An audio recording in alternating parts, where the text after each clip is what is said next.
Internships are undeniably an extremely valuable part of a student's educational experience. There is nothing more valuable for a student than an internship.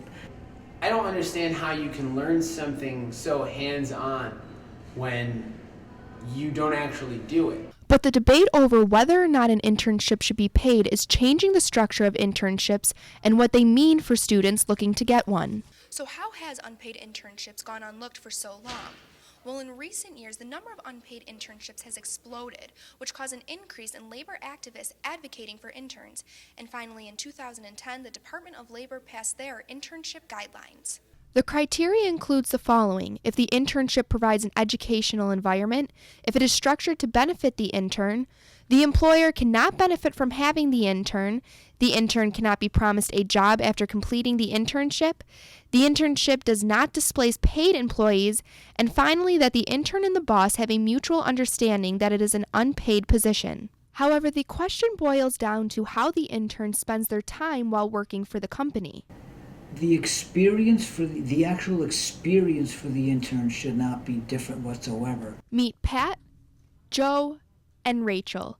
Each one has participated in a variety of internships, both paid and unpaid, but their experience has been what they have valued above anything else. You're gaining knowledge, you're gaining experience, and I'm sure there are internships out there that take advantage of that and have you do free labor. But there are internships like the one that I did in Cleveland that literally everybody there wants to help you. We were constantly in touch with different newspapers who were covering the transformation process, and so I was a part of it in a much more focused way, and I think the program is really good for that reason. I was very amazed with this company, and just getting to see all of the real life experience is a lot different than just going to class and hearing about it in a textbook. The debate goes beyond just getting paid for the work an intern does. It's the type of work interns are doing that really strikes a chord in the educational community. Stephen Abraham, a professor of business and employment law at SUNY Oswego, says that the experience of the internship is the most important, whether one is getting paid or not. I don't think that there's any correlation between whether an intern is paid and the type of work that the company has the intern do. In fact, Rachel Halsley worked interning for an accountant company that paid her more than minimum wage, but her experience at the company did not match up. I became a professional in making copies, scanning, faxing, fetching coffee. I was a professional at that. Rachel has worked in 3 internships during her time in college. All 3 internships offered her a different experience, but her second internship left her feeling uneasy about how companies treat their interns.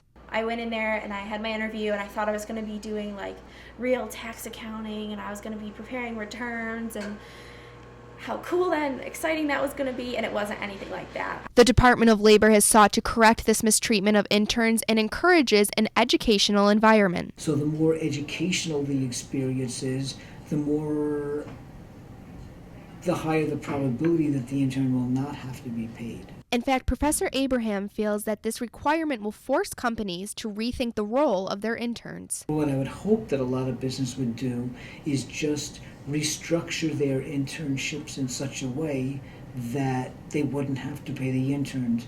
Joe Manganiello received an internship with Madison Square Garden just after the company reconstructed their internship program.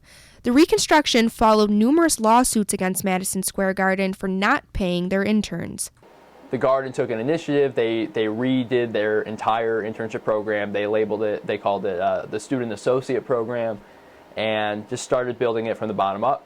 And now it's a leading internship program in the country. However, Joe did acknowledge that getting paid while interning made the experience possible. If I wasn't compensated, I would not have been able to do the internship.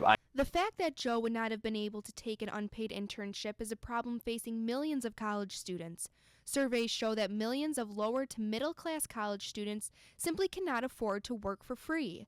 This problem has created a gap in the opportunities these college students can take advantage of to put them ahead. There's an incredible disadvantage between the student who just cannot afford to do an unpaid internship versus the student who can. Professor Abraham feels that the Department of Labor guidelines might be able to combat this inequality. And maybe that's part of the thing that these new Department of Labor regulations are trying to get at, is they're hoping that, if there are a lot more internships that become paid, then more students will have the advantage of being able to do internships, still continue to support themselves, and or pay for their education. And now that you've found an internship, how do you know if that internship is too good to be true? Well, Experience-Based Education provides a link on their website that has information for students to look out for when they're looking for an internship. Some of this information includes whether or not the internship has the requirements of the intern, and if that posting had been previously put on the website for a traditional job within the company. If you asked questions about, what would you be doing and what would your experience be, and what kind of what can you prepare as or what can you expect as a typical work week? If I have a quality organization, I hope that I do, I'm going to think really highly of you for asking those questions. I said, okay, but am I just going to be doing like the same project stuff, or am I going to have like real stuff that I'm going to be doing? And he fully understood why I was asking that question, and he fully knew why I was asking that question, and he respected that. And however, according to Department of Labor files, many interns do not know about these laws and do not speak up if they feel they are being taken advantage of. Go in wanting to learn, go in with a positive attitude. But I would say this, don't do grunt work that might seem like it has nothing to do. Like if someone goes, we want you to go get coffee. My personal opinion on that is like, I'm not here to get coffee. That's not my job. My job is not to get coffee. I'm here to learn. The way companies handle interns and construct their internship programs may be changing in years to come. I think the future of it might be treating it almost like an entry-level position. But what remains the same is how valuable doing an internship can be. For WTOP, I'm Megan Roberts.